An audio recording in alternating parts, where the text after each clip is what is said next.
নারী ফিতনা থেকে বাঁচতে হবে, দুনিয়ার ফিতনা, দুনিয়ার মোহ থেকে আমাদের বাঁচা লাগবে। দুনিয়ার মোহ, বিশেষ করে তিনটা ক্ষেত্রে মানুষ মোহে পড়ে যায়: ক্ষমতার মোহ, সম্পদের মোহ, একইভাবে চেহারার মোহ, সুন্দরের মোহে মানুষ পড়ে যায়। এজন্য আল্লাহ তাআলা সূরা তাকাসুরের মধ্যে আল্লাহ বলেছে এই মোহ থেকে নিজেই বাঁচা লাগবে। দুনিয়ার মোহ যখন মানুষ পড়ে যায় তখন মানুষ হিতাহিত জ্ঞান হারিয়ে ফেলে। একটা যুবক দেখেন দুনিয়ার লোভে পড়ে, তখন অর্থের জন্য, টাকার জন্য মানুষ মানুষকে কেটে টুকরো টুকরো করে খুন করে ফেলে। কথা বলেন ঠিক কিনা? ওরা বলে তোমাকে 10 লাখ টাকা দেওয়া হবে, অমুক ব্যক্তিকে তোমার জবাই করা লাগবে। এই যে সম্পদের মোহ মানুষকে ধ্বংস করে দেয়, আমার আল্লাহ তাআলা সূরা তাকাসুর নাযিল করে দেয়া আল্লাহ তাআলা এই যে মোহটাকে আল্লাহ জবাই করে দিয়েছে। আল্লাহ বলেন আল্লাকুমুত তাকাসুর হাত্তা যুরতুমুল মাকাবির কাল্লা সাওফা তা'লামুন।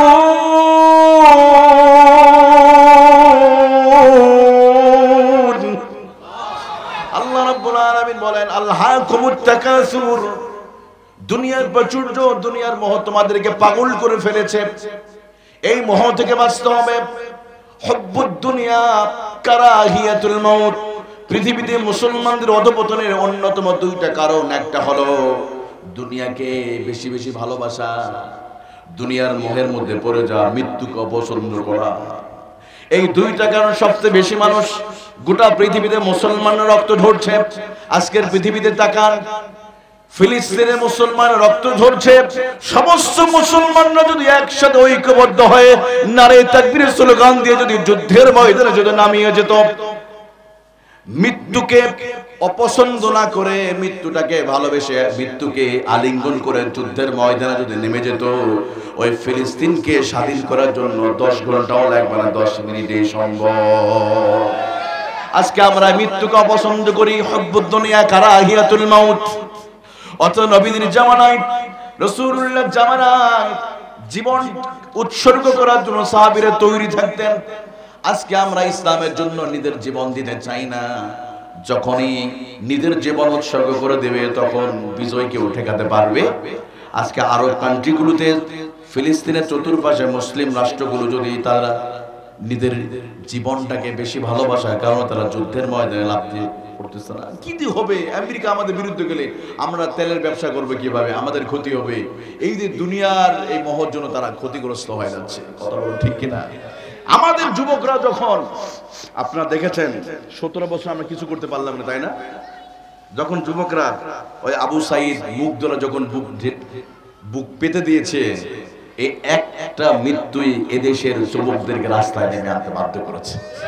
কথা বলেন ঠিক কিনা? 17 বছর জুলুম করেছে, নির্যাতন করেছে, এমন নির্যাতন। এই যে মাহফিল, আচ্ছা আজকে মাহফিলে কোনো অনুমতি লেগেছে নাকি? এলাকার কোনো পাতি নেতাকে জান না আপনারা? এই যে আপনাদের সাতকানিয়াতে এখানে কয়জন আছে? আমাদেরকে আপনাদের ওই যে চেয়ারম্যান এমপি সাহেবের ভাইয়েরা নামিয়ে দিয়েছিল, ওয়াজ করতে যায় নাই, আমাকে নামিয়ে দিয়েছে, এবং ওই যে ওই এলাকায় ঢুকতে দেয় নাই। দেখ এখন আলেমরা ঠিকই মাহফিল করতেছে। ওনারা একটা মাহফিলে বক্তার নাম আপনাদের ওই যে এলাকার পাতি নেতার নিচে, মানে উপরে আছে, কেন এদের মাহফিল বন্ধ করে দাও। এলাকার মেম্বারের নাম নাই, নাম মাহফিল বন্ধ। মেম্বারের নাম আছে, মন্ত্রীর নাম নাই, বন্ধ করে দাও। বছরের পর বছর এদেশের তাফসীর কমিটি আমাদের তৌহিদি জনতার সাথে তারা বেঈমানি আর বাটপারি করেছে। শুধু তাই নয়, ওদের জুলুম আর নির্যাতন এতটা বেড়ে গিয়েছিল যে আমাদের মুখের ভাষা কেড়ে নিতে চেয়েছিল। সন্তানের সামনে ইসলামী আন্দোলন করার অপরাধে, ইসলামী আন্দোলন করার অপরাধে অনেক ছাত্রদেরকে, অনেক সন্তান ঘুমিয়ে আছে, তার সামনে তার বাবাকে উঠিয়ে নিয়ে ক্রসফার দিয়ে হত্যা করেছে। শাপলা চত্বরে আলেমদেরকে পাখির মতো গুলি করে হত্যা করেছে। এই যে মাহফিল স্টেজ থেকে বক্তাদেরকে কুকুরের মতো কলার ধরে নামিয়ে অপমান করেছে। এই জন্য আমরা শুধু চেয়েছিলাম পদত্যাগ। কি চেয়েছিলাম? শুরুতে কি চেয়েছিলাম? থাক না, দেশের সন্তান দেশেই থাক। আল্লাহ বলে, বোকা, তোরা তো চাইতে পারিস না, শুধু পদত্যাগ আমি মানি না। তোমরা পদত্যাগ চাইতে পারো, আমি আল্লাহ পদত্যাগ চাই না।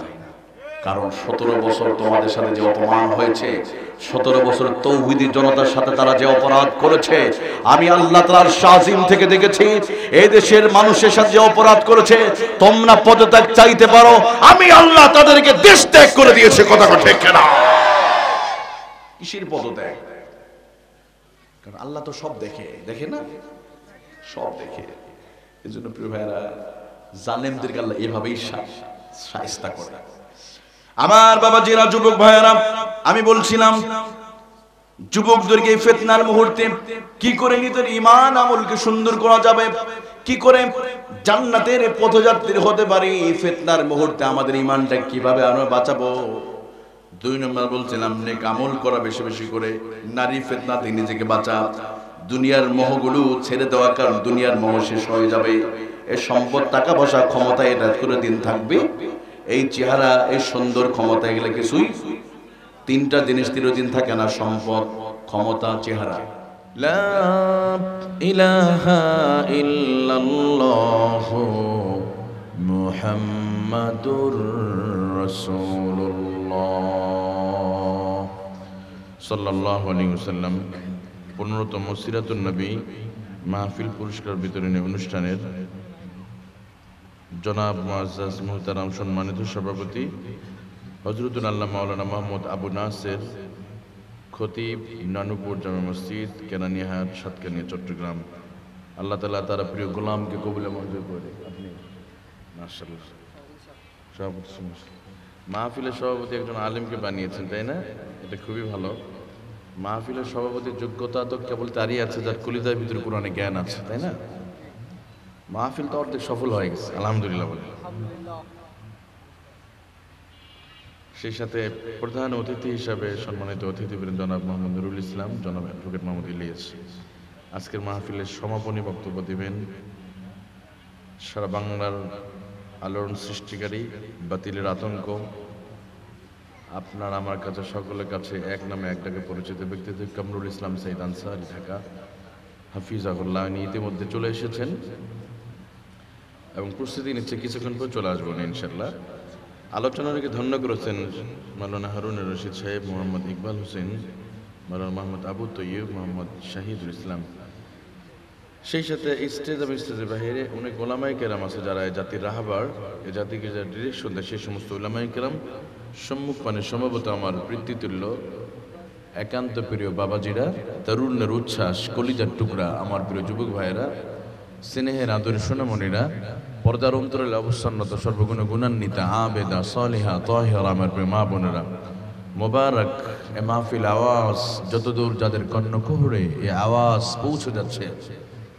আলোচনার শুরুতে আবার আমি সালাম নিবেদন করছি, আসসালামু আলাইকুম ওয়া রাহমাতুল্লাহি ওয়া বারাকাতুহু। একান্ত প্রিয় বন্ধুগণ, প্রিয় ভাই সব, কোরআনের এই মাহফিলে আসতে পেরে খুশি না বেজার? আমাদেরকে সব সময় সুস্থ রাখেন, তার নাম কি? প্রতিটা মুহূর্তে যিনি আমাদেরকে অক্সিজেন সাপ্লাই করে পৃথিবীতে বেঁচে থাকার মতো যত নিয়ামত আল্লাহ আমাদের বাঁচিয়ে রেখেছে, সেই মহান স্রষ্টার নাম কি একটু জোরে বলা যাবে? আল্লাহর নাম উচ্চারণ করলে গুনাহ হবে? কোনো মামলা হবে নাকি? ভয় লাগে? বাঘের মতো আওয়াজ দিয়ে বলতে হবে, আমাদের আকাশ আর এই জমিনের মালিক কে? চন্দ্র সরুজ আর লৌহে কলমে মালিক কে? বিস্তীর্ণ জমিনের মালিক কে? এই জমিনে গোলামি করব কার জন্য? এই কণ্ঠটা বেশি কানে বাড়ি খেতেছে, এটা আপনার বেশ কমাই দিয়ে তাহলে ইকো দিল, যখন কেরাত পড়লো না ওই কণ্ঠটা ভালো ছিল, একটু ইকো করে যাতে শক্তি কম লাগে। হ্যাঁ, আমাদের সব কিছু হবে কার জন্য? হ্যাঁ, আমরা নামাজ পড়বো কার জন্য প্রিয় ভাইয়েরা? স্ত্রীকে পিটাবো কার জন্য? না, এদিকে মানুষ পিটায় না, আমাদের উত্তরবঙ্গে পিটায়, যৌতুক না দিলেই খুব আদর করে। সাতকানিয়াতে যৌতুক নাই, কারণ আপনাদের যে পরিমাণ তাফসীর কোরআন মাহফিল হয়, আপনাদের যোগ্য খতিব সাহেবরা আছে, অসংখ্য মাদ্রাসা আছে, কওমি আলিয়া মাদ্রাসা যেখানে থাকবে, যেখানে মাদ্রাসা থাকবে, দ্বীনের মারকাজ থাকবে, সেখানে বাতিল থাকতে পারে না, বাতিলের সুযোগ থাকতে পারে না, তাই না? তো এই জন্য এদিকে আমাদের উত্তরবঙ্গে খুব অন্ধকার, উত্তরবঙ্গে অবস্থা খুবই নাজুক। এখন ওইদিকে পরিবর্তন হচ্ছে, ওইদিকে যৌতুক নেয়। তা আমরা যৌতুক দিব না, নিব না ইনশাল্লাহ। আমাদের সব কিছু হবে কার জন্য হবে? আমার জীবন, আমার মরণ কার জন্য হবে? ইন্না সলাতি ওয়া নুসুকি ওয়া মাহইয়ায়া ওয়া মামাতি লিল্লাহি রাব্বিল আলামিন। একান্ত প্রিয় বন্ধুগণ, প্রিয় ভাই সব, যে মহান মানিব আমাদেরকে এই ফিতনার মুহূর্তে দুনিয়ার সমস্ত কাজ থেকে মুক্ত করে এই জান্নাতি বাগানের মেহমান হিসেবে কবুলে মঞ্জুর করেছে, সে আল্লাহর শিখানো ভাষায় তার দেয়া জবানে ভাব, আবেগ আর অনুভূতি উজাড় করে জবান ছেড়ে দিয়ে আমরা শুকরিয়া আদায় করে বলছি আলহামদুলিল্লাহ। লাখো করে দরুদ সালাতু সালাম বর্ষিত হোক দু জাহানের সরদার, আখিরাতের ব্যারিস্টার, ইমামুল মুরসালিন, সাইয়্যিদুল মুরসালিন, নবীদের নবী, বিশ্ব সবার সভাপতি, ইমামুনা, কুদওয়াতুনা, হাবিবুনা নবী মুহাম্মদুর রাসূলুল্লাহ সাল্লাল্লাহু আলাইহি ওয়াসাল্লামের উপরে নবীর প্রেমে মাতোয়ারা হয়, কলিজা উজাড় করে প্রিয় নবীদের শানে আমরা দরুদ এবং সালাম নিবেদন করছি সুদূরে বাংলার জমিন থেকে। আমরা সকলে বলছি সাল্লাল্লাহু আলাইহি ওয়াসাল্লাম। সম্মানিত প্রিয় ভাইয়েরা, আমার বাবাজিরা, যুবক ভাইয়েরা, কোরআনী মাহফিলে বসলে আমার আল্লাহ কতটা খুশি হয় জানেন আপনারা? আমি একটু বলি। দেখেন, আমরা এখানে বসেছি, আল্লাহ তাআলা এই দৃশ্য দেখে ফেরেশতাদের সাথে আল্লাহ তাআলা কথোপকথন করে বলে, তোমরা না নিষেধ করেছিলে, দেখো আমার বান্দারা ওখানে বসে আছে। আল্লাহ এত ভালোবাসে, আমরা এখানে বসে যে একটা আওয়াজ দিতে পারি, একটা আওয়াজ, একটা সুবহানাল্লাহ আওয়াজ, জিকিরের আওয়াজ, আল্লাহু আকবার আওয়াজ, তাকবীরের আওয়াজ এখানে বলবেন, আওয়াজ চলে যাবে আরশ আজিমে। সুবহানাল্লাহ। বিজ্ঞান, একবিংশ শতাব্দীর বিজ্ঞান সর্বোচ্চ তাদের দৌড় চন্দ্র পর্যন্ত, বিজ্ঞানের দৌড় চাঁদ পর্যন্ত, কিন্তু আপনাদের মুখের আওয়াজ আরশ আজিম পর্যন্ত। 1969 সালে নেইল আর্মস্ট্রং, অলড্রিন আর লাইকা নামক কুত্তা নিয়ে চাঁদে গিয়েছিল ওরা। কত সালে? 1969 সালে, আজ থেকে মোটামুটি 54-55 বছর আগে।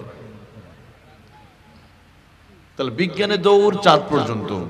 আর কোরআনে মাহফিলে বসে যদি কোনো মুসল্লি একবার আল্লাহকে রাজি খুশি করে যদি বলতে পারে সুবহানাল্লাহ, আলহামদুলিল্লাহ, সুবহানাল্লাহ, সাউন্ড একটু বাড়াই দাও, সুবহানাল্লাহ বিহামদিহি, সুবহানাল্লাহিল আযীম, এই আওয়াজটা আল্লাহর কাছে এতই প্রিয়, প্রথম আসমান, দ্বিতীয়, তৃতীয়, চতুর্থ, পঞ্চম, ষষ্ঠ, সপ্ত আসমান পাড়ি দিয়া আল্লাহর আরশ আজিমে এই আওয়াজ আল্লাহ পৌঁছায় দেয়। তাহাররাকা লাহুল আরশ, আরশের চতুর্দিকে ঘুরতে থাকে। আল্লাহ বলে, ও জিবরিল, ওরা কারা? ওরা ওখানে বসে আছে কেন? জিবরিল বলে, আল্লাহ, ওরা তো তোমার জান্নাতে যেতে চায়। আল্লাহ বলে, ওরা কি আমাকে দেখেছে? জিবরিল বলে, আল্লাহ, ওরা তোমাকে দেখে নাই। আল্লাহ বলে, আমাকে না দেখে আমাকে এত ভালোবাসে? আল্লাহ বলল, ওরা কেন বসে আছে প্রচন্ড শীতের ভিতরে? দামি দামি বিদেশি ব্র্যান্ডের সেই কম্বলগুলো ফেলে রেখে মাটির উপরে বসে আছে কেন? ওদের উদ্দেশ্যটা কি? জিবরিল বলে, আল্লাহ, ওরা তোমার জান্নাতে যেতে চায়। আল্লাহ বলবেন, জিবরিল, ওরা কি আমার জান্নাতটা দেখেছে দুই চোখ দিয়া?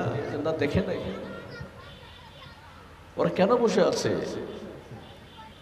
জিবরিল বলে, আল্লাহ, ওরা জাহান্নামের সেই আগুনের লেলিহান শিখা থেকে মুক্তি পেতে চায়। আল্লাহ বলে, ওরা কি জাহান্নামের সেই ভয়ঙ্কর বিভীষিকাময় সে দৃশ্য কি দেখেছে? না, দেখে নাই। আল্লাহ বলবেন, জিবরিল, ওরা যদি না দেখে আমাকে এত ভালোবাসে, তুমি সাক্ষী থাকো, আমার এই বান্দারা এই মজলিসে বসেছে, ওঠার আগে আমি আল্লাহ তার গুনাহগুলো মাফ করে দেব। এই জন্য আপনাদের সম্মান মর্যাদা আল্লাহর কাছে কত বেশি। সুবহানাল্লাহ বলা যাবে তো প্রিয় ভাইরা? কষ্ট হবে না? ঘর থেকে আসার সময় ভাবিরা নিষেধ করেছে, খবরদার মাহফিলে গিয়ে কোনো সুবহানাল্লাহ বলতে পারবো না। এরকম 144 বার আছে নাকি এদিকে? কষ্ট হবে আপনাদের? তাহলে আমার সাথে একটু কথা বলতে হবে, কারণ আমি কথা বলার যোগ্যতা, অ্যাবিলিটি আমার নেই। এমনও ব্যক্তি এখানে আছে যাদের ছাত্র হওয়ার যোগ্যতা আমার নাই। আমি এসেছি একটু দোয়া নেওয়ার জন্য। খুব কষ্ট পেয়েছেন আপনি, তাই না? আমি জানি সাতকানি এলাকার মানুষ অনেক ভালো মানুষ, কারণ প্রতি বছর আপনাদের এলাকায় আসা হয়। পাশে এলাকায় এসেছিলাম কয়েকদিন আগেও। তো আমি জানি এলাকা আমার খুবই ভালো মানুষ, আপনাদের নুরানি মদিনাওয়ালা চেহারাগুলো দেখলেই লোভটা জেগে যায়। এই এলাকার মানুষ কত ভালো মানুষ। একটু দোয়া নেওয়ার জন্য এসেছি। আমার বাড়ি অনেক দূরে, সেই উত্তরবঙ্গ, থাকি বর্তমান ঢাকায়। তো একটু দোয়া নিতে এসেছি। আমি যেহেতু আলোচনা পারি না, আমাকে একটু সাপোর্ট করতে হবে। একটু সুবহানাল্লাহ বলবেন তো ইনশাল্লাহ? যেটা আমি আলোচনা পারি না, ছোট মানুষ, গুনাহগার মানুষ, এই জন্য একটু আমাকে হেল্প করতে হবে। আর কোরআনতে কি আলোচনা করবো? এই কিতাবতে যোগ্যতা তো আমার মোটেও নাই। এই কিতাবের জ্ঞানের গভীরতা আমি কিভাবে বুঝাবো আপনাদেরকে? সে বুঝার শক্তিটা আমার নাই।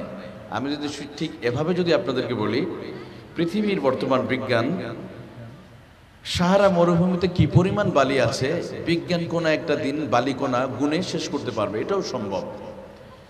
অ্যামাজন জঙ্গলে কি পরিমাণ গাছ আছে, গাছের পাতা আছে, বিজ্ঞান এটাও বের করতে পারবে, সম্ভব। আমাদের সুন্দরবনে কি পরিমাণ বাঘ ভাল্লুক আছে, গাছ আছে, বিজ্ঞান এটাও বের করতে পারবে।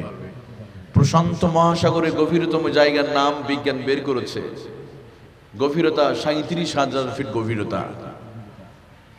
বিজ্ঞান এটাও বের করে ফেলেছে। আটলান্টিক মহাসাগরের কি পরিমাণ গভীরতা, কি পরিমাণ পানি, বিজ্ঞান এটাও বের করতে পারবে।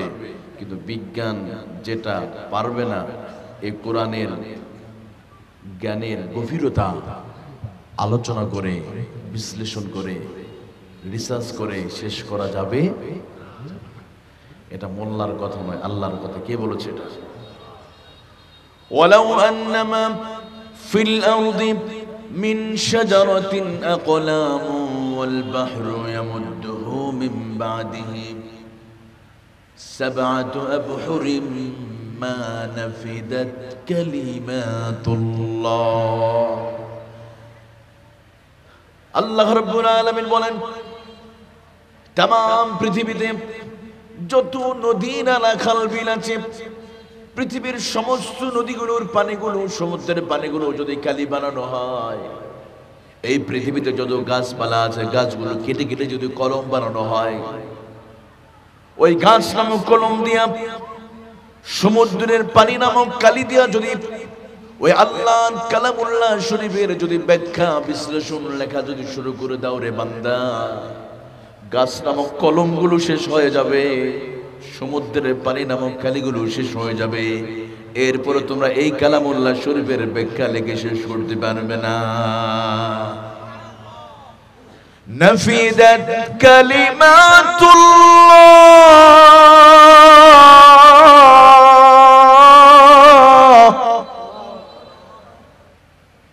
আল্লাহ রাব্বুল আলামিন বলেন, গাছগুলো শেষ হয়ে যাবে, সমুদ্রের পানিগুলো শেষ হয়ে যাবে, এরপরও কালামুল্লাহ শরীফের ব্যাখ্যা লেখে শেষ করতে পারবে না।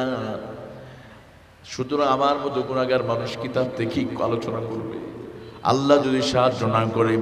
এই জন্য আসুন আমার প্রিয় ভাইয়েরা, এই কিতাবতে অল্প সময় কথা শুনবো। থাকবেন তো আপনারা? চলে যাবেন? কে কে যাবেন একটু হাতে উঠান তো একটু।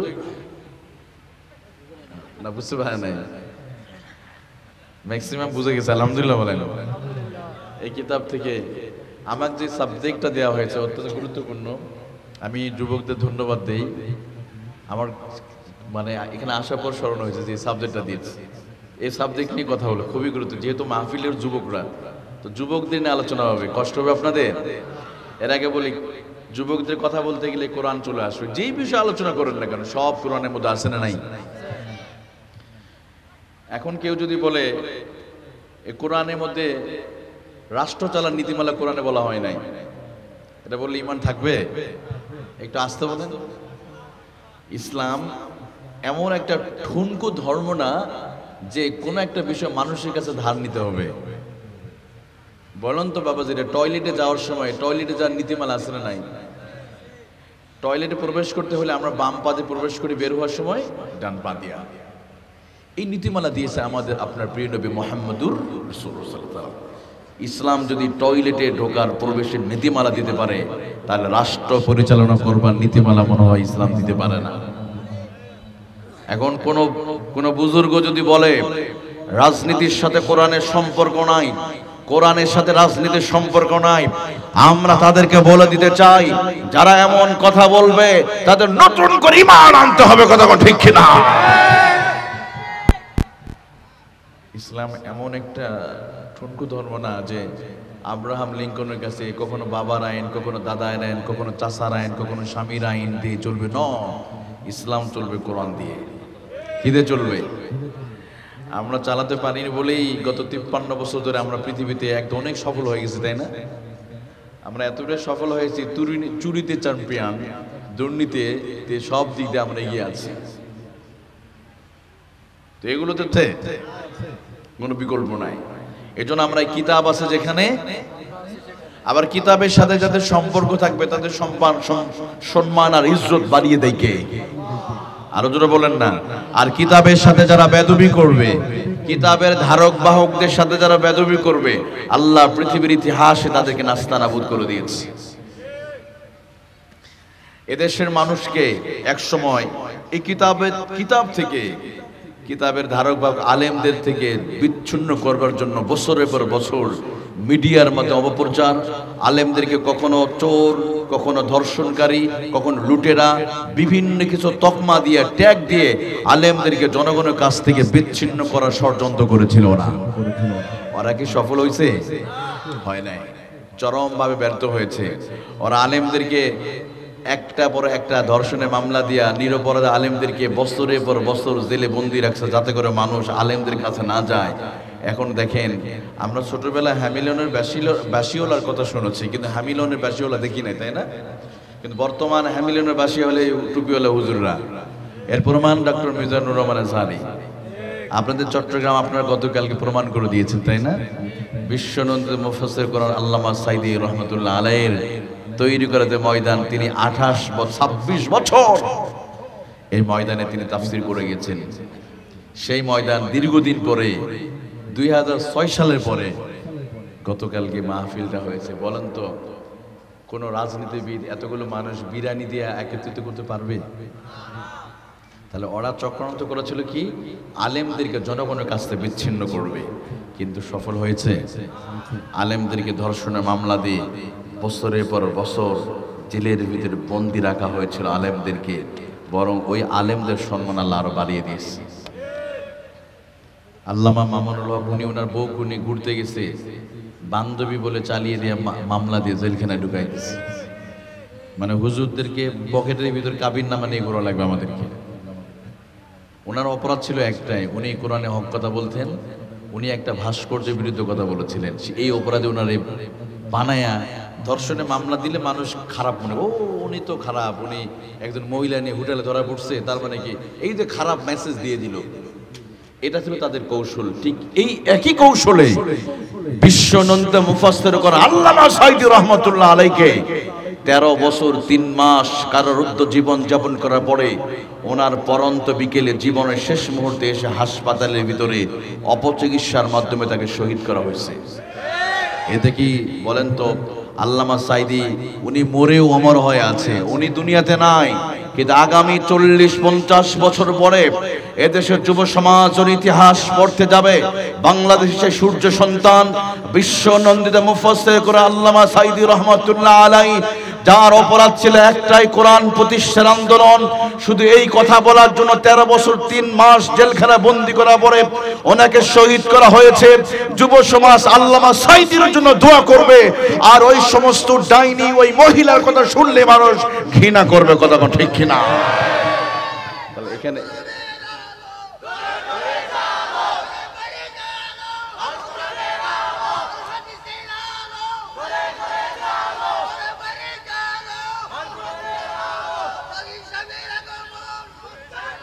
এটা বলেন তো, আলেমদের ওনার ইজ্জত কেড়ে নিতে চেয়েছিল স্বৈরাচাররা।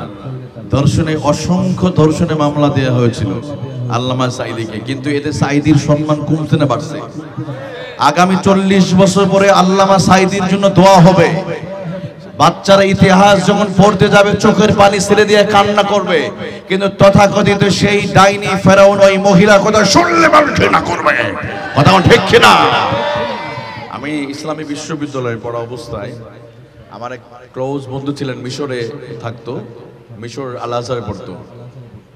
আমি বলতাম, আচ্ছা মিশরের সবচেয়ে ঘৃণিত ব্যক্তি কে? সে বলেছিল, মিশরের সবচেয়ে ঘৃণিত ব্যক্তি জামাল আব্দিন নাসের, আর সবচেয়ে সম্মানিত কে? সবচেয়ে সম্মানিত হলো আল্লামা শহীদ সৈয়দ কুতুব রহমতুল্লাহ আলাইহি। কারণ এই জামাল আবদে নাসের শহীদ সৈয়দ কুতুব রহমতুল্লাহ আলাইকে জেলখানার ভিতরে ফাঁসি দিয়ে গলা টিপে হত্যা করেছিল। আজকে ৮০ বছর পার হয়ে গেছে, আজও মিশরের মানুষ জামাল আবদে নাসেরের জন্য ঘৃণা করে, আর সৈয়দ কুতুবের জন্য মানুষ দোয়া করে। ঠিক এমনই অবস্থান হয়েছে যেদিন আল্লামা সাইদি। আচ্ছা, এক কাজ করো বাবা, ছোট বাবাজিরা শোনো, বক্স বন্ধ করে মাইকটাই দাও, মানে আমি বুঝতে পারছি সাউন্ড ইয়ে হচ্ছে, মানে কন্ট্রোলটা টেনে নিচ্ছে, হইতেছে না তো উপরে বেস বাড়ায় দাও, সাউন্ড একটু বাড়ায় দাও। হ্যাঁ, যেদিন উনি দুনিয়াতে চলে গিয়েছে সেদিন ইতিহাস লেখা হয়ে গেছে। সেদিন ইতিহাস লেখা হয়ে গেছে, ওই দিন ইতিহাস লেখা হয়ে গেছে যে বাংলার ইতিহাস সবচেয়ে ঘৃণিত ব্যক্তিকে। এই জন্য আলেমদেরকে যারা গালি দিয়েছিল বরং তারাই আজকে পালিয়ে বেড়াচ্ছে। আল্লামা মিজানুর রহমান আজহারীকে যারা গালি দিয়েছিল, আজকে আজহারী সাহেব বাংলা জমিনে আছে, কিন্তু ওনারা বাংলা জমিনে না। তাহলে কি সম্মান কমছে বাড়ছে? تعز من تشاء وتذل من تشاء بيدك الخير।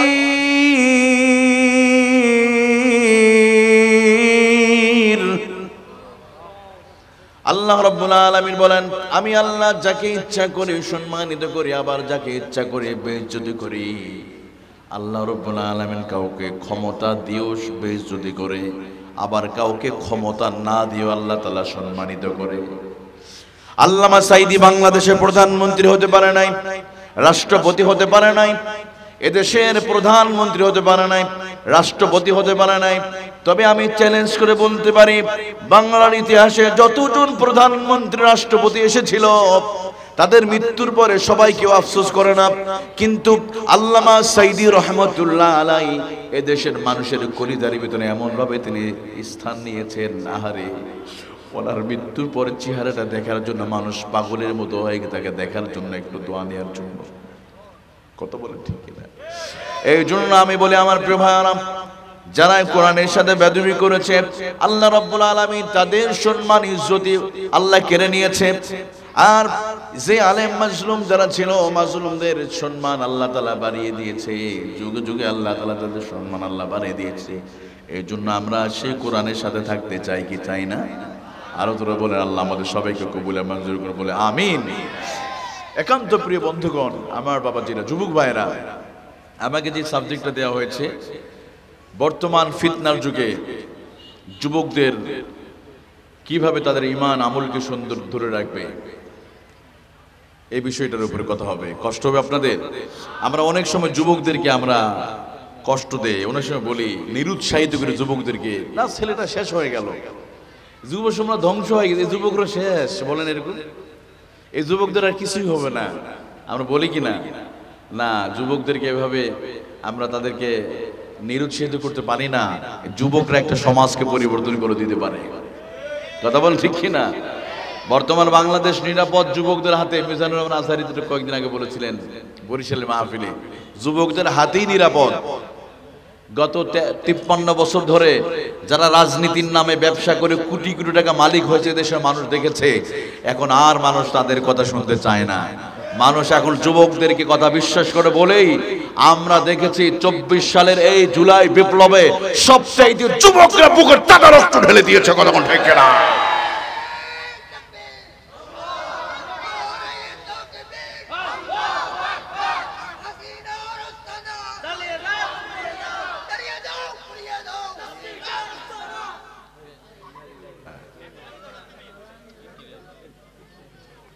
কারণ নেই। যুবক ভাইরা, কষ্ট হচ্ছে আপনাদের, একটু ঠিক করবেন ইনশাআল্লাহ। আমরা এদিকে তাকাই, হ্যাঁ, আমরা বিশৃঙ্খল হবে না সবাই। যুবকদের অবদান, যেদিকে যুবক যাবে সেদিকে ওই বিজয় ঠেকানো মুশকিল। বিজয় আল্লাহ দিয়ে দেবে যুবকদের হাতেই, আলহামদুলিল্লাহ বলেন। এই জন্য যুবকদেরকে আমরা কখনো নিরুৎসাহিত করবো না। আমরা একসময় বলতাম যুবকরা ফ্রি ফায়ার, পাবজি আর নারীদের পিছনে ঘুরতে ঘুরতে তারা শেষ করে ফেলছেন, যৌবনটাকে নিজেকে শেষ না। যুবকদের এখনো অনেক অবদান আছে না নাই? তো এরপরও যে যুবকরা বিজয়ের পরে যেন যুবকরা যেন নিজের ঈমান আমলকে নষ্ট না করে, এই ফিতনার মুহূর্তে কি করে আমরা আমাদের আমলগুলো আরো বাড়াতে পারি, কি করে আমরা জান্নাতি মানুষ হতে পারি, সেই কর্মসূচি নিয়ে আলোচনা হবে অল্প সময় ইনশাআল্লাহ। আমি এর আগে বলতে চাই, যুবক যারা আছে অধিকাংশ এখানে ম্যাক্সিমাম আমি যুবক দেখতে পাচ্ছি। দেখেন 1969 সালে আমরা 52 দিকে যদি তাকাই, তখনও যুবকরা রক্ত দিয়েছিল বলেই আমরা স্বাধীন সার্বভৌম রাষ্ট্র পেয়েছি মাত্র 9 মাসের ব্যবধানে। কয় মাসের ব্যবধানে? একটা মাইক স্টেজের দিকে দেওয়া যায় না? স্টেজের দিকে মাইক নেই।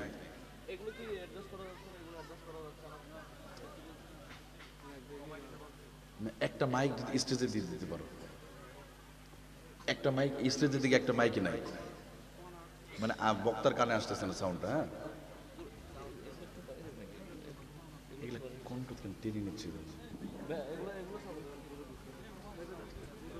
একটু বাড়া দাও। একটা স্টেজের দিকে একটা মাইক দিতে হয়। হ্যাঁ, আচ্ছা। যুবকদেরকে নবী সাল্লাল্লাহু আলাইহি ওয়াসাল্লাম সবচাইতে বেশি ভালোবাসতেন। এই যে দেখছেন, এই যে ঠিক হয়ে আসতেছে আলহামদুলিল্লাহ। যুবকদেরকে নবী সাল্লাল্লাহু আলাইহি ওয়াসাল্লাম সবচেয়ে বেশি ভালোবাসতেন। তো আমার প্রিয় যুবক ভাইয়েরা, 1952 সালে আমাদের মুখের ভাষা কেড়ে নিতে চেয়েছিল, কিন্তু যুবকদের অহংকারের কারণে তারা পারে নাই। 71 সালেও পারে নাই। 90 যুবকরা রক্ত দিয়েছে। আবার যখন গত 17 বছর ধরে যখন জুলুম আর নির্যাতন চালা হচ্ছিল, তখন যুবকরা রাস্তায় নেমেছিল। কথা বলুন ঠিক কিনা? যখন বড় বড় রাজনৈতিক দলগুলো 17 বছর ধরে বিভিন্ন কর্মসূচি দিয়ে এখনো কিছু করতে পারে নাই, তাদের কিছু করতে পেরেছে 17 বছর? কিছু করতে পারে নাই। কিন্তু যখন ঠিক যুবকরা সেই রাস্তায় নেমে যুবকরা যখন নারে তাকবীর আল্লাহু আকবার স্লোগান দিয়েছে, যুবকদের স্লোগানের পাওয়ারটা এতটাই ছিল, সে দুপুরের সময় খাবারটা পর্যন্ত খেতে পারে না, 40 মিনিটের ভিতরে এই বাংলা জমিন ছেড়ে চলে যেতে বাধ্য হয়েছে। এই জন্য আমি মনে করি এই যুবকদের ক্ষমতা বর্তমান সবচেয়ে বেশি যুবকদের হাতেই। অতএব যুবক, আপনার এই মূল্যবান সময় আপনি একটা নারীর পিছনে, আপনি মোবাইলের পিছনে, তথাকথিত ওই বিভিন্ন পার্কে, অনেক রাস্তায় দাঁড়িয়ে থেকে জীবনে মূল্যবান সময় ব্যয় করবে না, এটা হতে পারে না। আপনি একটা সমাজকে পরিবর্তন করে দিতে পারেন, যুবকরা বিপ্লব ঘটা দিতে পারে। এই জন্য যুবকদের পৃথিবীর ইতিহাসে যেখানেই অবদান, যেখানেই বিজয়, সেখানেই যুবকদের অবদান, সেখানে যুবকদের অবদান। আপনার যদি একটু ইতিহাসের দিকে যদি আমি একটু আপনাদেরকে একটু নজর দেই, দেখেন রাসূল সাল্লাল্লাহু আলাইহি ওয়াসাল্লামের হাতকে যারা শক্তিশালী করে তোলা ছিল যুবক। মক্কার জমিনে আমার নবীজি 3 বছর চুপি চুপি পাহাড়ের পাদদেশে কালিমার দাওয়াত দেওয়া শুরু করলেন, প্রকাশ্যে কথা বলতে পারলেন না। ঠিক যখন 28 বছর বয়সী যুবক ওমর ইবনে খাত্তাব যখন কালিমার দাওয়াত গ্রহণ করলেন, ওমর বলল, ইয়া রাসূলুল্লাহ, ইয়া হাবিবাল্লাহ, আর পাহাড়ে নয়, চলেন এবার আসেন না, আমি আছি না আপনার সাথে, আপনি এবার প্রকাশ্যে কথা হবে, আমি প্রকাশ্যে আজান দিব বাইতুল্লাহতে। সুবহানাল্লাহ বলেন। এই জন্য এমন যুবক দরকার, এখন আর বিড়ালের মতো চুপ করে থাকলে হবে না। নবীদের হাত শক্তিশালী করেছে সবচেয়ে বেশি ওমর রাদিয়াল্লাহু আনহুর সময়। প্রকাশ্যে দাওয়াতের কাজ শুরু হলো ওমরের জামানায়, আজান দিয়ে সব প্রতিটা কাজে। এই জন্য বর্তমান সময়ের যুবকদেরও অনেক অবদান আছে। আমি একটু সারা দিচ্ছি, একটু বলে দিই। এক তো হলো আমরা 24-এর বিপ্লবের যুবকদের অবদান আছে। আপনার প্রত্যেকটা বন্যার সময় আপনারা দেখেছেন আমাদের যুবক ভাইয়েরা নিজেদের টিফিনের টাকাগুলো, এমনকি স্কুলের যারা যুবক আছে, ক্লাস 9-এ পড়ে, 8-এ পড়ে, তারা পর্যন্ত বন্যা কবলিত সময় পকেটের টাকাগুলো তারা দান করছে। বিপ্লবের পরে যখন আপনার নোয়াখালী, কুমিল্লাতে বন্যা হয়েছে, সারা বাংলাদেশ থেকে ঢাকা ভার্সিটিতে যুবকরা একত্রিত হয়ে তারা নিজের টাকা জমা করে নিজের আপনার পরীক্ষার ফিস টাকাগুলো কি করেছে, তারাও ওখানে দান করেছে। সুবহানাল্লাহ বলেন। এই জন্য আমি বলি যুবক ভাইয়েরা, আপনাদের অনেক দাম, অনেক মূল্যায়ন রয়েছে, অনেক সম্মান আছে। অতএব আপনাদের এই সময়টাকে হেলাই খেলা নষ্ট করা যাবে, ফ্রি ফায়ার আর পাবজির পিছনে জীবনটা নষ্ট করা যাবে না। আসেন আমার যুবকদেরকে আমরা সময়টা কিভাবে কাজে লাগাই। আসেন প্রথমেই আমি বনি ইসরাইল ধ্বংস হয়েছিল, ওদের 1 নম্বর কারণটা ছিল, যে কারণে তারা ধ্বংস হয়েছিল আপনার বনি ইসরাইল, তাদের ধ্বংসটা ছিল ফাইন্না আউয়ালা ফিতনা বনি ইসরাইল কানাত ফিন নিসা। ইসরাইল, বনি ইসরাইলের মানুষগুলো ধ্বংসের অন্যতম কারণ হলো নারীর ফিতনার কারণে ধ্বংস হয়ে গিয়েছিল। এই জন্য নবীজি মুহাম্মদুর রাসূলুল্লাহ সাল্লাল্লাহু আলাইহি ওয়াসাল্লাম বলেন, ফাত্তাকুদ দুনিয়া ওয়াত্তাকুন নিসা, দুনিয়ার ফিতনা, নারীর ফিতনা থেকে তোমরা নিজেদেরকে বাঁচিয়ে রাখো। কারণ এমন একটা সময় চলে আসবে কিয়ামতের আগে আগে একটা মানুষ সকালবেলা ইমানদার থাকবে, বিকালবেলা বেঈমান হয়ে যাবে। নবীজি বলেন, বাদিরু বিল আমাল ফিতানান কাকিতাইল লাইলিল মুজলিম ইসবিহুর রাজুলু মুমিনান ওয়া ইউমসি কাফিরান। নবীজি বলেন, চতুর্দিকে ফিতনা ছড়িয়ে পড়ার আগে আমার নবীজি বলেন, বান্দারে তোমরা বাদিরু বিল আমাল, তোমরা আমলের দিকে ধাবিত হও, বেশি বেশি নেক আমল করো, আল্লাহর দিকে আসো, 5 ওয়াক্ত নামাজ আদায় করো, আল্লাহর বিধানগুলো মেনে নাও, আল্লাহর বিধান মেনে তোমরা চলার চেষ্টা করো, যাতে করে সমস্ত ফিতনা থেকে তোমরা বাঁচিয়ে থাকবে। এমন একটা সময় আসবে সকালবেলা ইমানদার, বিকালবেলা বেঈমান হয়ে যাবে। আমার তো মনে হয় ওই সময়টা আমরা অতিবাহিত করছি, ওই সময় আমরা অতিবাহিত করছি। দেখেন, একটা মুসলমান রাতের বেলা ঘুমাতে গেল, সকালে ফেসবুকে কমেন্টস করলো। ধরেন একজন মানুষ ঠিক এভাবে বলল যে আমি কোরআনের জ্ঞান না থাকলে যা হয়, আমি কোরআনের বিচার আমি মানি না, এই আধুনিক যুগে কোরআনের বিচার এটা আমার সহ্য হয় না, এটা কি বর্বর একটা আইন, ধর্ষণ করলে তাকে মেরে ফেলতে হবে, সঙ্গে সার করে দিতে হবে। এরকম আছে না? কেউ যদি এটা বলে তার ঈমান থাকবে? থাকবে না। কারণ এই বিচার দিয়েছে কে? এটা আল্লাহ তাআলা। চোর চুরি করলে হাত কাটতে হবে, ওয়াসারিকু ওয়াসারিকা আযানিয়াতু ওয়াযানি ফাজলিদু কুল্লা ওয়াহিদিন মিনহুমা মিয়াতা জালদা। এই বিধানটা কার? এখন কোন মুসলমান যদি আল্লাহর এই বিধানকে যদি অপছন্দ করে, যদি কেউ বলে আমি এই বিধান আমি মানি না, অথবা আল্লাহ কোরআনে আল্লাহ সুদ আল্লাহ হারাম করে দিয়েছে, কিন্তু আপনি বললেন না এই যুগে আমি সুদি কারবারি করব, সুদ এটাকে হালাল মনে করে নিয়া নামাজও পড়ে সুদও খায়, নামাজও পড়ে সুদি কারবারিও করে, এমন মানুষ আছে নাই? নামাজ পড়তেছে ঠিকই, মসজিদে যাচ্ছে, কিন্তু মসজিদে বের হয়ে বাজারে সুদের টাকা কালেকশন করতে যাচ্ছে, এমন মানুষ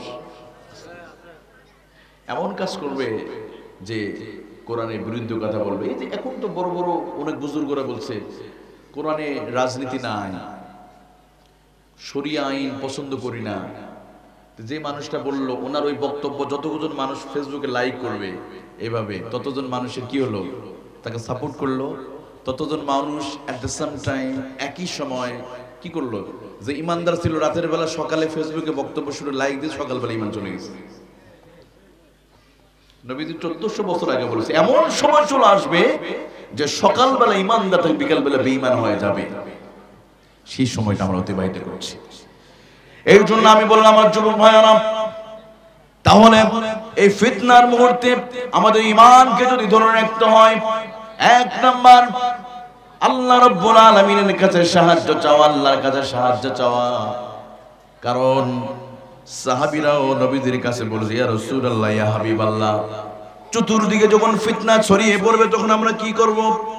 নবীজি বললেন, ফাআউযু মিনাল ফিতনাতি মা যাহারা ওয়াল বাতিন, তোমরা প্রকাশ্য অপ্রকাশ্যে যত ফিতনা আছে, যত পাপাচার আছে, এগুলো থেকে তুমি আল্লাহর কাছে পানা চাও। অযুবক ভাইরা, বর্তমান সময়ে যদি আমাদের ঈমানকে যদি বাঁচাতে হয়, এক নম্বর কাজ যেটা করতে হবে, প্রথমে আমাদের আল্লাহর কাছে আমাদের সাহায্য চাওয়া লাগবে। আর মাঝে মাঝে দোয়া করবে। বিশ্বনবী নিজেও দোয়া করেছে, আল্লাহুম্মা ইন্নী আউযু বিকা মিন ফিতনাতিন নিসা, নারীর ফিতনা থেকে আল্লাহ তুমি বাঁচাও। বনি ইসরাইলের মানুষগুলো ধ্বংস হয়েছে নারীর ফিতনা পড়ে। অর্থাৎ নারী জাতীয় যত ফিতনা আছে এটা থেকে আমাদেরকে বাঁচতে হবে আগে। ফাত্তাকুন নিসা, ফাত্তাকুদ দুনিয়া ওয়াত্তাকুন নিসা, নারী জাতীয় ফিতনা থেকে আমাদের বাঁচতে হবে। এই ফিতনা থেকে যদি বাঁচতে পারি তাহলে আপনি ওকে। কিন্তু বর্তমানে এই ফিতনা থেকে কিভাবে বাঁচবে? আজকে এই ফিতনা পড়ার জন্য বর্তমান সমস্ত প্রযুক্তিগুলিকে তৈরি করা হয়েছে। সমস্ত ওয়েবসাইটগুলোতে দেখবেন যত অ্যাড, সমস্ত নারীদেরকে দেয়া, যত খেলাধুলা, যা কিছু দেখবেন একটা ব্র্যান্ড অ্যাম্বাসেডর বানানো হচ্ছে একটা কোম্পানির, তিনি একজন নারী। এই যে বিপিএল এর খেলা হচ্ছে, একটা কোম্পানির প্রধান একজন মহিলাকে দিয়ে রাখছে। তা আবার কানাডা থেকে একজন মহিলা হায়ার, ওনার কাজ হলো উৎসাহিত করা। আচ্ছা, মেয়ে মানুষ কি উৎসাহিত করবে? তার মানে কি সব জায়গায় একটা সাবানের স্পন্সর করতেছে, অ্যাড দিচ্ছে, সেখানে মহিলা। আচ্ছা, সাবান কি শুধু নারীরাই ব্যবহার করে না পুরুষরাও করে?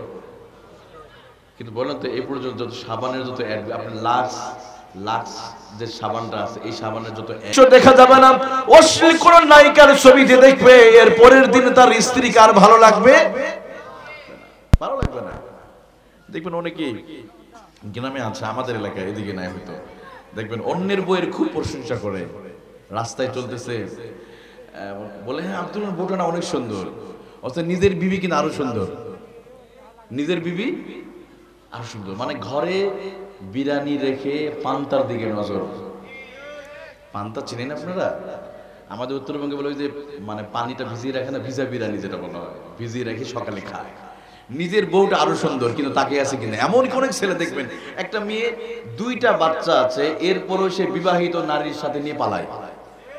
এটা কি? এটা হলো তার চোখের অসুখ। অসুখটা কি? অতি পরিমাণ চোখ দিয়ে জিনা, চোখের জিনা হয়েছে। চোখ দিয়ে বেগানা নারী যত দেখবে, নিজের স্ত্রী যদি ঐশ্বরিয়া কেন বিশ্ব সুন্দরী যদি ঘরে থাকে, আর চোখটা যদি হেফাজত না করতে পারে, ওই ঐশ্বরিয়াকে আরো ভালো লাগবে না। পরের দিন ওই রাস্তায় পড়ে থাকা ওই নারীটার দিকে তাকে ভালো লাগবে। এই জন্য কি করতে হবে? আমাদের যুবকদেরকে চোখটাকে হেফাজত করা লাগবে। তো শায়েখ বললেন, যুবক, তোমার বিবিকে ভালো লাগবে, তুমি বেশি না, তুমি 7 দিন তুমি ঘর থেকে বের হবে না। কি করবে না?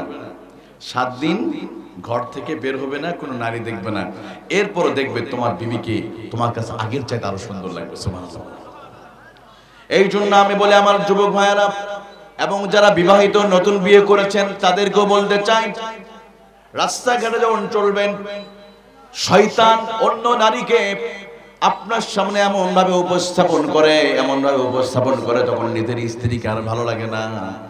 এই জন্য নিজের স্ত্রীকে ভালো লাগার জন্য চোখটাকে হেফাজত করে অন্যের দিকে তাকা যাবে, অন্যের বইয়ের প্রশংসা করা যাবে না। অনেকে দেখবেন মেসেঞ্জারের ভিতরে, হ্যাঁ তুমি অনেক সুন্দর, তোমার চেহারা এত সুন্দর, অথচ নিজের বইয়ের প্রশংসা। আচ্ছা, আমরা শেষ কবে আপনি আমি আমাদের স্ত্রীর প্রশংসা করেছি? আপনার 30 বছরের জীবনে আপনি কি আপনার বইয়ের কোনোদিন প্রশংসা করেছেন? 10 বছরের জীবনে করেন না, কিন্তু অন্যের প্রশংসা ঠিকই হয়েছে। অথবা একটা নায়িকার ছবি আসছে, লিখছে মাশাআল্লাহ, কোথায় ইনশাআল্লাহ, আলহামদুলিল্লাহ, মাশাআল্লাহ এটাও বোঝে না। ডান্স একজন লিখছে, আমার মেয়েটা অনেক সুন্দর ডান্স পারে, মাশাআল্লাহ খুব সুন্দর, বলে না। ডান্স শিখতেছে তা নাকি মাশাআল্লাহ সুবহানাল্লাহ, আস্তাগফিরুল্লাহ। প্রিয় ভাইরা, আপনার বিবির প্রশংসা করবেন। আপনার স্ত্রী যদি চেহারা খারাপও হয়, জান্নাতে ঢুকানোর সময় আল্লাহ সুন্দরী বানায় ঢুকায় দিবে। সুবহানাল্লাহ।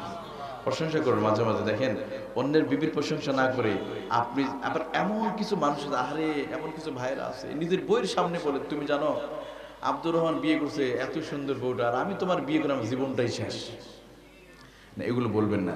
জানেন, আমার ওই বোনটা তখন অনেক কষ্ট পায়, বলতে পারে না, তার বুকে চেপে রাখা এই কষ্টটা কেউ জানে না, অনেক কষ্ট। এই জন্য নিজের বইয়ের কাছে অন্যের বইয়ের প্রশংসা করা যাবে, নিজে আপনি বিবির প্রশংসা করুন। মাঝে মাঝে একটু পাম দিবেন। দেখবেন স্ত্রী ইদানিং তো মানুষ বলে, হুজুর বই খেদমত করতে চায় না, স্বামীর খেদমত করে না, করবে কেমন? আপনি বইয়ের প্রশংসা করতে পারেন, শুধু ভুল ধরেন।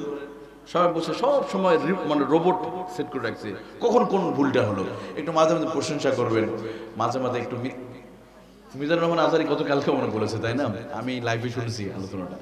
একটু মিথ্যা কথাও বলা যায়, বিবির মন জয় করার জন্য মিথ্যা কথাও। মাঝে বলেন 3 পিস কিনছেন 2000 টাকা, বলেন 10,000 টাকা দিয়ে কিনছি। স্ত্রী, সত্যি তুমি আমাকে এত ভালোবাসো, 10,000 টাকা তুমি 3 পিস বলবে না?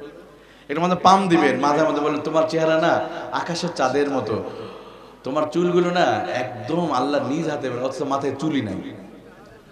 দেন না, একটু পাম ফুটে দেন, অনেক খুশি হবে।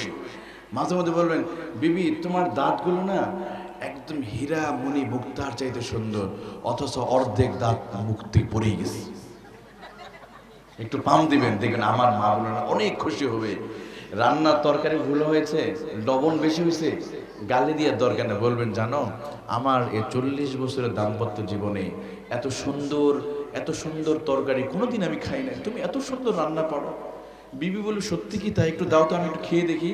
এবার বিবি যখন খেয়ে দেখবে যে লবণ বেশি হয়েছে, এবার বিবি বললো কি জানেন, মাথা নিচু করে বলবে, স্বামী সত্যি আকাশের নিচে জমিনের উপরে তোমার মতো আর স্বামী পৃথিবীতে একটাও নাই। আমার ভুল হওয়ার পর তুমি আমার গালি দাও না, আমার প্রশংসা করেছো। তুমি এখনই বসো, মুরগির ডিমটা পোস্ট করে তোমার আমি খাওয়াই দেবো। এভাবে খেদমত করবে না, কি বলছে আপনার মাথায় তুলে রাখবে। এই জন্য প্রিয় ভাইয়ারা, নিজের বিবির প্রশংসা করবেন। কালো হোক, ধলো হোক, বেটে হোক, লুলা হোক, কোরা হোক, যা পেয়েছেন আলহামদুলিল্লাহ বলেন না।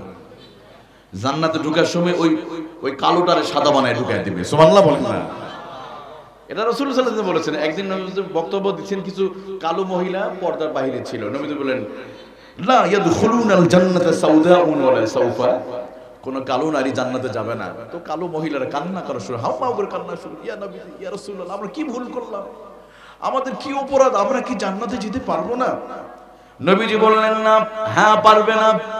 আমার আল্লাহ যখন তোমাদেরকে জান্নাতে ঢুকাবে, ওই কালুকে ধলু বানায়া, ওই যে খোরা, লুলা, খাটো, বেটে, চুল ছোট, চুল নাই প্লাস্টিকের মতো, যত তোমরা খারাপ মন্তব্য করো, ওই কালুগুলারে আল্লাহ তাআলা সুন্দর বানায় জান্নাতের ভিতরে ঢুকায় দিবে। এই জন্য স্ত্রী কখনো দুর্নাম করবেন না, তার চেহারা, তার শরীরের অঙ্গ প্রত্যঙ্গ নিয়ে কখনো গালি দিবেন না।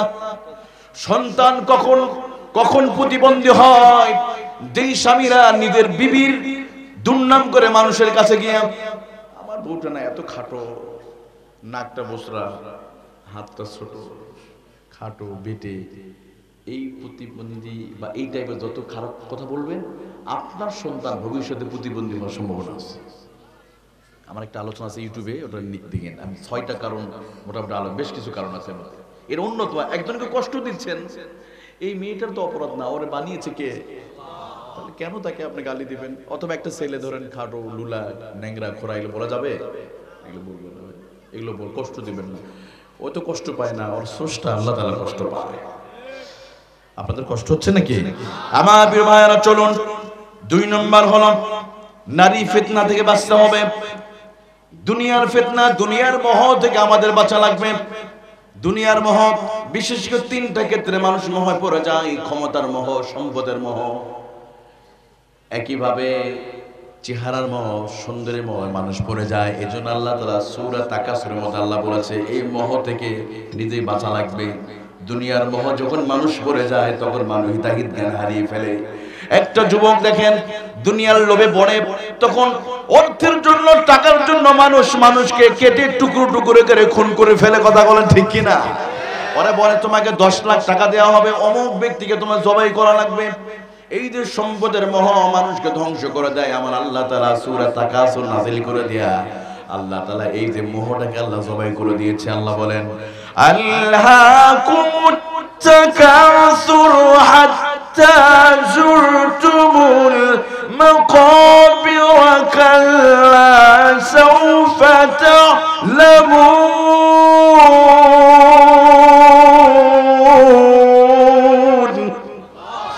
আল্লাহ রাব্বুল আলামিন বলেন, আল্লাকুমুত তাকাসুর, দুনিয়ার প্রাচুর্য, দুনিয়ার মোহ তোমাদেরকে পাগল করে ফেলেছে।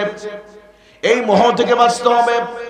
হুব্বুদ দুনিয়া কারাহিয়াতুল মাউত, পৃথিবীতে মুসলমানদের অধঃপতনের অন্যতম 2টা কারণ। একটা হলো দুনিয়াকে বেশি বেশি ভালোবাসা, দুনিয়ার মোহের মধ্যে পড়ে যাওয়া, মৃত্যুকে অপছন্দ করা। এই 2টা কারণ সবচেয়ে বেশি মানুষ, গোটা পৃথিবীতে মুসলমানরা রক্ত ঝরছে। আজকের পৃথিবীতে তাকান, ফিলিস্তিনে মুসলমান রক্ত ঝরছে। সমস্ত মুসলমানরা যদি একসাথে ঐক্যবদ্ধ হয়ে নারে তাকবীরের স্লোগান দিয়ে যদি যুদ্ধের ময়দানে যদি নামিয়ে যেত, মৃত্যুকে অপছন্দ না করে, মৃত্যুটাকে ভালোবেসে, মৃত্যুকে আলিঙ্গন করে যুদ্ধের ময়দানে যদি নেমে যেত, ওই ফিলিস্তিনকে স্বাধীন করার জন্য 10 ঘন্টাও লাগবে না, 10 মিনিটেই সম্ভব। আজকে আমরা মৃত্যুকে অপছন্দ করি। হুব্বুদ দুনিয়া কারাহিয়াতুল মাউত। অত নবীদের জামানায়, রাসূলুল্লাহর জামানায় জীবন উৎসর্গ করার জন্য সাহাবীরা তৈরি থাকতেন। আজকে আমরা ইসলামের জন্য নিজের জীবন দিতে চাই না। যখনই নিজের জীবন উৎসর্গ করে দেবে, তখন বিজয় কেউ ঠেকাতে পারবে? আজকে আরব কান্ট্রিগুলোতে ফিলিস্তিনের চতুর্পাশে মুসলিম রাষ্ট্রগুলো যদি তারা নিজের জীবনটাকে বেশি ভালোবাসার কারণে তারা যুদ্ধের ময়দানে লাফ দিয়ে করতেছে না, কি দিয়ে হবে? আমেরিকা আমাদের বিরুদ্ধে গেলে আমরা তেলের ব্যবসা করবো কিভাবে, আমাদের ক্ষতি হবে, এই যে দুনিয়ার এই মহৎ জন্য তারা ক্ষতিগ্রস্ত হয়ে যাচ্ছে। কথা বলো ঠিক কিনা? আমাদের যুবকরা যখন, আপনারা দেখেছেন 17 বছর আমরা কিছু করতে পারলাম না, তাই না? যখন যুবকরা ওই আবু সাইদ মুখ ধরে যখন বুক পেতে দিয়েছে, এই একটা মৃত্যুই এদেশের যুবকদেরকে রাস্তায় নেমে আনতে বাধ্য করেছে। কথা বলেন ঠিক কিনা? 17 বছর জুলুম করেছে, নির্যাতন করেছে, এমন নির্যাতন। এই যে মাহফিল, আচ্ছা আজকে মাহফিলে কোনো অনুমতি লেগছে নাকি? এলাকার কোনো পাতি নেতার কাছে যান না আপনারা? এই যে আপনাদের সাতকানিয়াতে এখানে কয়জন আছে? আমাদেরকে আপনাদের ওই যে চেয়ারম্যান এমপি সাহেবের ভাইয়েরা নামিয়ে দিয়েছিল, ওয়াজ করতে যায় নাই, আমাকে নামিয়ে দিয়েছে, এবং ওই যে ওই এলাকায় ঢুকতে দেয় নাই। দেখ এখন আলেমরা ঠিকই মাহফিল করতেছে। ওনারা একটা মাহফিলে বক্তার নাম আপনাদের ওই যে এলাকার পাতি নেতার নিচে মানে উপরে আছে, কেন? এদের মাহফিল বন্ধ করে দাও। এলাকার মেম্বারের নাম নাই, নাম মাহফিল বন্ধ। মেম্বারের নাম আছে, মন্ত্রীর নাম নাই, বন্ধ করে দাও। বছরের পর বছর এদেশের তাফসীর কমিটি আমাদের তৌহিদি জনতার সাথে তারা বেঈমানি আর বাটপারি করেছে। শুধু তাই নয়, ওদের জুলুম আর নির্যাতন এতটা বেড়ে গিয়েছিল যে আমাদের মুখের ভাষা কেড়ে নিতে চেয়েছিল। সন্তানের সামনে ইসলামী আন্দোলন করার অপরাধে, ইসলামী আন্দোলন করার অপরাধে অনেক ছাত্রদেরকে, অনেক সন্তান ঘুমিয়ে আছে তার সামনে তার বাবাকে উঠিয়ে নিয়ে ক্রসফায়ার দিয়ে হত্যা করেছে। শাপলা চত্বরে আলেমদেরকে পাখির মতো গুলি করে হত্যা করেছে। এই যে মাহফিল স্টেজ থেকে বক্তাদেরকে কুকুরের মতো কলার ধরে নামিয়ে অপমান করেছে। এই জন্য আমরা শুধু চেয়েছিলাম পদত্যাগ। কি চেয়েছিলাম? শুরুতে কি চাইছিলাম? থাক না, দেশের সন্তান দেশেই থাক। আল্লাহ বলে, বোকা তোরা তো চাইতে পারিস না, শুধু পদত্যাগ আমি মানি না। তোমরা পদত্যাগ চাইতে পারো, আমি আল্লাহ পদত্যাগ চাই না।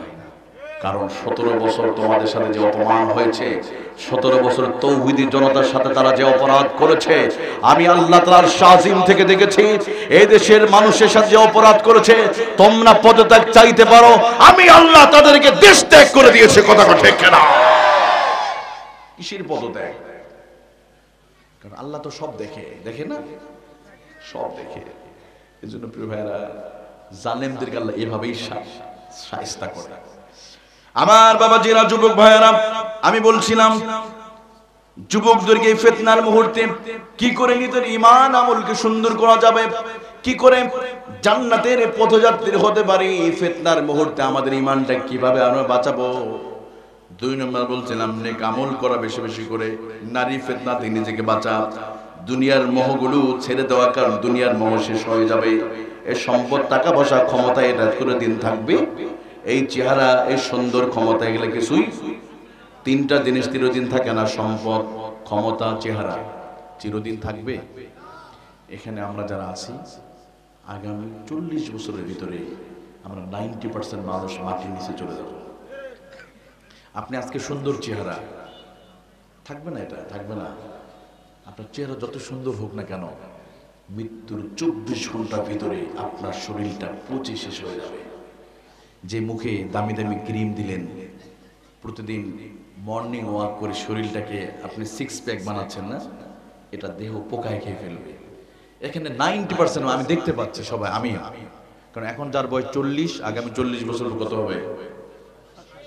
আছে নাই? এখন এখানে আমার যে বাবাজিদের বয়স 60 বছর, আগামী 30 বছর পর কত হবে? সেও তো 80, 90। সম্ভব? এখানে যে যুবকদের বয়স 30 বছর, 20 বছর, 40 বছর পর 70, মানে বৃদ্ধর কাতারে চলে যাবে। এই জন্য যুবক ভাইয়েরা, এই চেহারা থাকবে না। আপনি সুন্দরী, অনেক সুন্দর সুন্দর নায়ক ছিল, সালমান শাহ, যাকে দেখে 6 জন মহিলা আত্মহত্যা করেছিল। আমাদের জন্য তো কোনো মিউ আত্মহত্যা করবে না, কোনো মুরগিও আত্মহত্যা করবে না। অত যুবক, তুমি দাড়ি কেটে ফেলতেছো যুবক, সালমান শাহর জন্য 6 জন মেয়ে আত্মহত্যা করে, তোমার জন্য একটা হাঁস মুরগি আত্মহত্যা করবে নাকি? কার জন্য তুমি দাড়িটা কাটো? রাসূলুল্লাহ সাল্লাল্লাহু আলাইহি ওয়াসাল্লাম এই ফিতনার মুহূর্তে নিজের ঈমান বাঁচার এটা অন্যতম একটা অস্ত্র, দাড়িটা রাখা। আপনি দাড়ি রেখে সিনেমা দেখতে যাবেন, বলে হুজুর আপনি ভুল করছেন, এটা মসজিদ নয়, এটা সিনেমা হল। তাই না? দাড়ি বাঁচাবে না আপনাকে, বাঁচাবে। অনেক সময় চাচা বলে ডাক দিবে, কেন আমাদের বলেন চাচা বলে ডাক, দাড়ির জন্য একটু বয়স বেশি লাগে, কিন্তু দাড়ি আপনার অনেক গুনাহ থেকে বাঁচাবে। এই যে যুবক ভাই, আমরা রাসূলুল্লাহর মহব্বতে আমরা দাড়ি কাটবো না ইনশাআল্লাহ বলেন। এখানে যে যুবকরা এসেছেন, আমি কি যুবক ভাইদের একটু বলতে পারি কষ্ট করে, আমরা দাঁড়িয়ে রাখবো রাসূলের ভালোবাসা, রাজি আছি তো ইনশাআল্লাহ? একটু কারা কারা রাখবেন একটু নিয়ত করুন তো, একটু হাতে উঠান যুবক ভাইরা। মাশাআল্লাহ, আলহামদুলিল্লাহ বলেন, লিল্লাহি তাকবীর। আল্লাহ আমাদের যুবকদের কবুল করুক। যুবা এই দাড়িটা কাটা এতটা বড় ধরনের গুনাহ, ঘুমের মধ্যে গুনাহ হয়ে যায় ভাইরা। আজকে এই যে বিপিএল খেলা হচ্ছে, আজকে তো মুশফিকুর রহিম খেলছে না, তার মুখে দাঁড়িয়ে আছেন। আচ্ছা, উনি যদি মিডিয়ার সামনে খেলতে পারে দাঁড়িয়ে রেখে, আর আপনি আমি সলিমুদ্দিন কলিমুদ্দিন, আমাদের সামনে কোনো মিডিয়াই তো নাই, কিসের এত ভাই? পাকিস্তানের শহীদ খান আফ্রিদি, কত সুন্দর চেহারা, উনি নানা হয়ে গেছে, এখনো দেখবেন মুখে দাঁড়িয়ে আছে না? তাহলে এই জন্য আমরা দাড়ি কাটবো না, নিয়ত আছে তো ইনশাআল্লাহ? আল্লাহ কবুল করুক, আমিন। তো আমি বলছিলাম আমার যুবক ভাইরা, তাহলে দুনিয়ার মোহে পড়ে, চেহারার মোহে পড়ে মানুষ কি করে, দুনিয়াটাকে ভুলে যায়, দুনিয়া ভুলে যায়, সম্পদের মোহে পড়ে, কিন্তু সবগুলো একটা দিন শেষ হয়ে যাবে। আল্লাহ তাআলা বলেন, এই দুনিয়ার মোহ, সম্পদের মোহ, ক্ষমতার মোহ সেদিন শেষ হয়ে যাবে যখন আমাদের দেহটা কবরে চলে যাবে। হাত্তা সুরতুমুল মাকাবির, যতক্ষণ না কবরে না চলে যাবে। এই জন্য আসেন, দুনিয়ার মোহ, সম্পদের মোহ থেকে নিজেকে হেফাজত করতে হবে।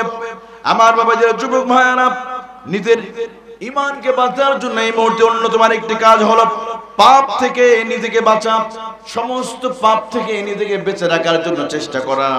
নবী সাল্লাল্লাহু আলাইহি সাল্লাম বলেন, এমন একটা সময় আসবে, আহারে চতুর্দিকে বৃষ্টির মতো ফিতনা ছড়িয়ে পড়বে, চতুর্দিকে মানুষ গুনার দিকে ধাবিত হবে।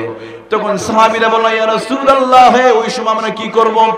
নবীজি বললেন, ইলজাম বাইতিক, তখন তোমরা ঘরের মধ্যে থাকো, খুব একটা বেশি বের হও না। ইলজাম ওয়ামলিক আলাইকা লিসানাক, তুমি তোমার জবানটাকে তুমি হেফাজত করো, কথা কম বলো, ঘরে বেশি থাকো, মানে ভিতরে থাকো। এখন ঘর থেকে বের হলেই গুনাহ, তাই না?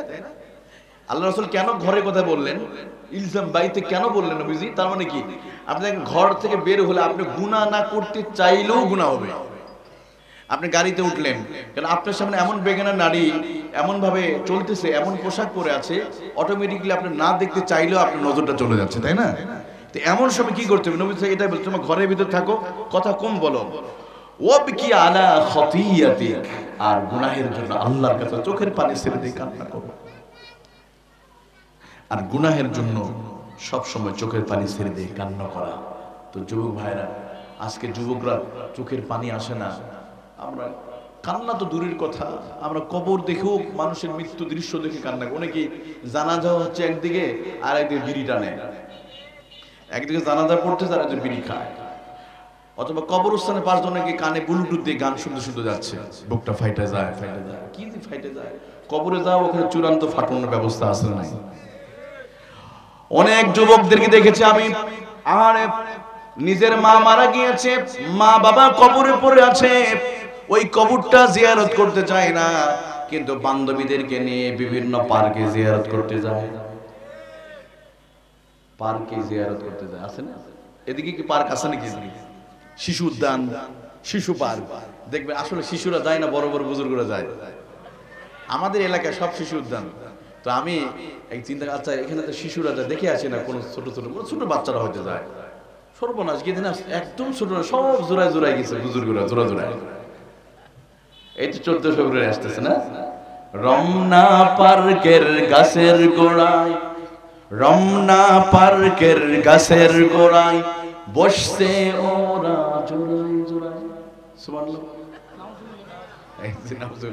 অ্যাক্টিভ আছেন মাশাআল্লাহ, আলহামদুলিল্লাহ। যুবক আছে এখানে। এটা শুধু রমনা না, আজকে বাংলার ঘরে ঘরে এখন পার্ক বানিয়েছে আপনাদের নেতারা। এটা মনে রাখেন, ইসলামী আন্দোলন যারা কোরআন প্রতিষ্ঠা করতে যায়, ওই কোরআন যদি পার্লামেন্টে যায়, বিনোদনের নামে কোনো জিনা বা বিচার করা কোনো অনুমতি দেওয়া হবে না, কথা ঠিক কিনা? কোন বিনোদন কেন্দ্রে কোন রিসোর্টে যদি জিনা বা বিচারে চলে, ওদেরকে তওবা করার সুযোগ দেওয়া হবে। যদি তওবা না করে, ওই রিসোর্টগুলো আগুন দিয়ে পুড়িয়ে দিতে হবে, কথা ঠিক কিনা? কয়েকদিন আগে নীলফামারীতে দেখেছেন ইসলামী ছাত্র শিবিরের আমাদের এই যুবক ভাইয়েরা, আমি প্রকাশ্যে বলছি কারণ ভালো কাজগুলো বলতে হয়, নীলফামারী আমাদের উত্তরবঙ্গে মাহফিলের পাশেই যাত্রা হতেছে, মাহফিলের পাশে আমি খোঁজ নিয়েছি, খুব কাছে, এত দূরে আওয়াজ, আর উলঙ্গ নারীরা নাচানাচি করতেছে, উলঙ্গ নারী নাচানাচি করতেছে। তখন তারা বলছে শোনো না, এরপর যুবকরা গিয়া স্টেজের সরাসরি গিয়ে হামলা করছে, কারো মানে নাই, বলতে ভালো করে বুঝিয়ে দিয়েছে না পাশে মাহফিল হচ্ছে, এখানে শয়তানি করা যাবে না, শয়তানি করা যাবে না। বাস এভাবে সমাজ থেকে অন্যায় অপরাধ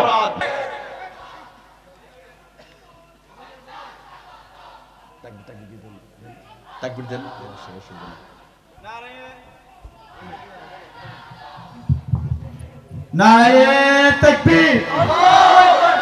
শেষ দুইটা পয়েন্ট বলে আমি শেষ করে দিচ্ছি। যুবক ভাইরা বসে দেন, আমরা হুজুর বসে থাকবে আর এটা তো দেখতে কেমন লাগে ভাই, তাই না? আমার যুবক ভাইরা কলেজের টুকরে বসে দেয় ইনশাল্লাহ।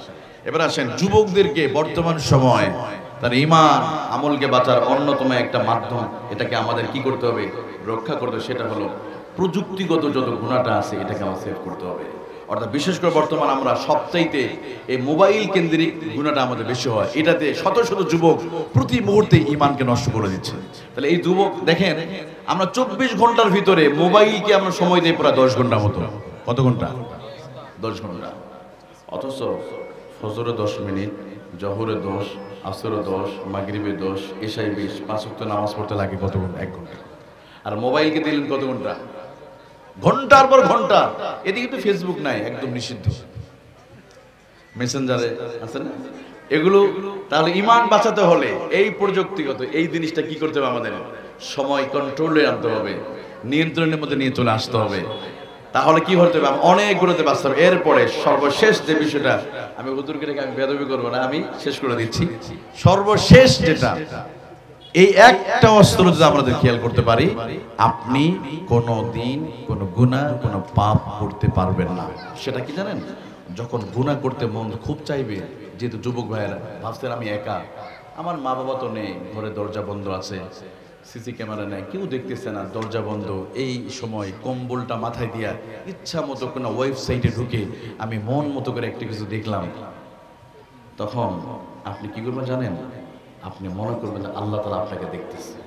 কি দেখতেছে?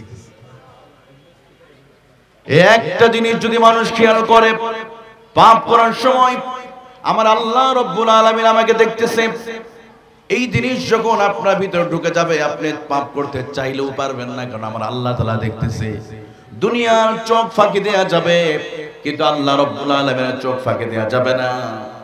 দুনিয়ার ক্যামেরাগুলো ফাঁকি দেয়া যাবে, কিন্তু আল্লাহর ক্যামেরা ফাঁকি দেয়া যাবে। আপনি যখন পাপ করছেন তখন দুনিয়ার কেউ না দেখলে কে দেখবে? কিরামান কাতিবিনা ইয়ালামুনা মা তাফআলুন।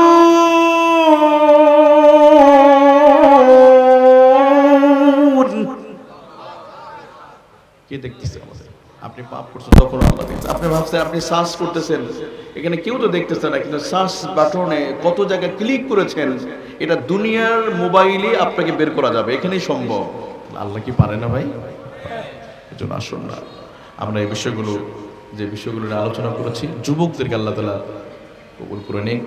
যুবকদেরকে ঈমানের জন্য, যতই ঈমানকে রক্ষা করার জন্য যত বিষয় যখনই ডাক আসে, আমার ঈমানকে সেই ঠিক রাখার জন্য শয়তানকে প্রয়োজন হলে শয়তানকে বলি দিব, শয়তানকে কষ্ট দিব আল্লাহর হুকুম মানার মধ্য দিয়ে, কিন্তু আমরা ঈমানকে বিক্রি করবো। আল্লাহ তাআলা আমাদের সবাইকে কবুল করুন। আপনাদের সুস্বাস্থ্য কামনা দীর্ঘ কামনা করে আলোচনা শেষ করছি, এবং এখনই হুজুর আলোচনা করবে, আমি দোয়া চেয়ে নিচ্ছি, কারণ হুজুরকে বসে রাখি এটা ঠিক হবে না, কারণ অনেকে এখনো দাঁড়িয়ে আছে, আমরা এখনো বসে যাই ইনশাআল্লাহ। আসসালামু আলাইকুম ওয়া রাহমাতুল্লাহি ওয়া বারাকাতুহু।